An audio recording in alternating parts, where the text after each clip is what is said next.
Assalamualaikum warahmatullahi wabarakatuh. Perkenalkan, nama saya Anis Masito. Saya guru bahasa Indonesia di SMA Negeri 1 Cikarang Barat. Pada kesempatan kali ini, saya akan memaparkan materi teks biografi yang merupakan salah satu materi yang dipelajari di kelas 10. Teks biografi adalah teks yang dibuat untuk mengisahkan riwayat hidup seorang tokoh ternama. Nah, biasanya dalam biografi ini menceritakan sejarah hidup, pengalaman, hingga kisah sukses dari seorang tokoh yang diceritakan. Serupa dengan biografi, mungkin teman-teman pernah mendengar istilah autobiografi. Nah, autobiografi ini berisikan tentang kisah hidup seorang tokoh. Namun, perbedaannya dengan biografi yaitu terletak pada penulisannya. Kalau biografi ditulis oleh orang lain, nah sedangkan untuk autobiografi ditulis oleh diri sendiri atau oleh tokoh yang bersangkutan. Adapun untuk ciri-ciri biografi, yang pertama, biografi ini harus memuat fakta. Artinya, informasi yang disampaikan harus berdasarkan kejadian yang sebenarnya atau bersifat faktual. Kemudian, yang kedua, biografi ini ditulis dalam bentuk narasi.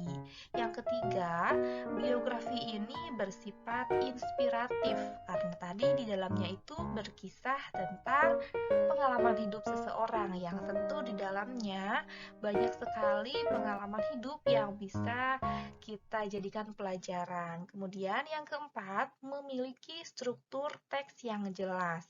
Nah, dan yang terakhir, biografi ini berisi tentang sejarah pengalaman hidup seorang tokoh. Adapun untuk manfaat teks biografi, yang pertama kita dapat mengenal lebih dekat dengan tokoh. Yang kedua, kita dapat belajar keteladanan dari sifat-sifat tokoh yang tergambar dalam teks biografi.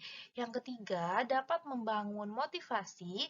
Kemudian yang keempat, dapat melatih kita untuk berpikir kritis. Dan yang terakhir, lebih menghargai proses hidup. Adapun untuk struktur teks biografi ini terdiri dari 3 bagian. Yang pertama ada yang disebut bagian orientasi. Nah, bagian orientasi ini biasanya disebut juga sebagai bagian pendahuluan, artinya ada di awal paragraf. Nah, biasanya orientasi ini berisi tentang identitas tokoh, kemudian latar belakang keluarga tokoh, mulai dari nama kedua orang tuanya, atau misalnya kalau sudah menikah, nama pasangannya siapa, nama anaknya siapa, kemudian latar belakang pendidikan. Nah, yang kedua, ada yang disebut bagian kejadian penting.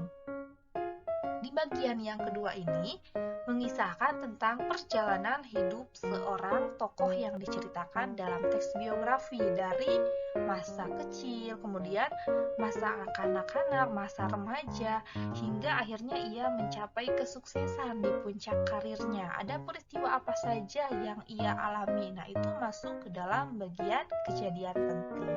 Dan yang terakhir ada bagian reorientasi atau disebut juga sebagai bagian kesimpulan. Nah, di sini penulis juga bisa menambahkan kesan terhadap tokoh yang diceritakan.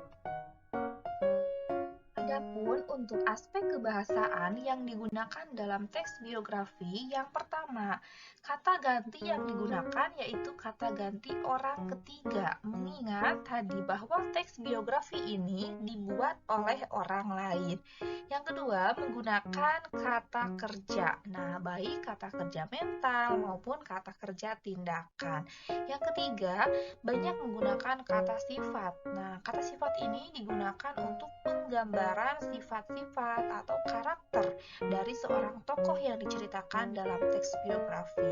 Yang keempat, banyak menggunakan konjungsi. Nah, baik konjungsi temporal yang berhubungan dengan waktu seperti lalu, kemudian, sesudah, setelah itu, atau bisa juga konjungsi kausalitas yang berhubungan dengan sebab akibat. Contohnya kata karena, sebab, oleh karena itu, makanya. Nah, yang terakhir menggunakan preposisi atau kata depan seperti penggunaan kata di, ke, atau dari.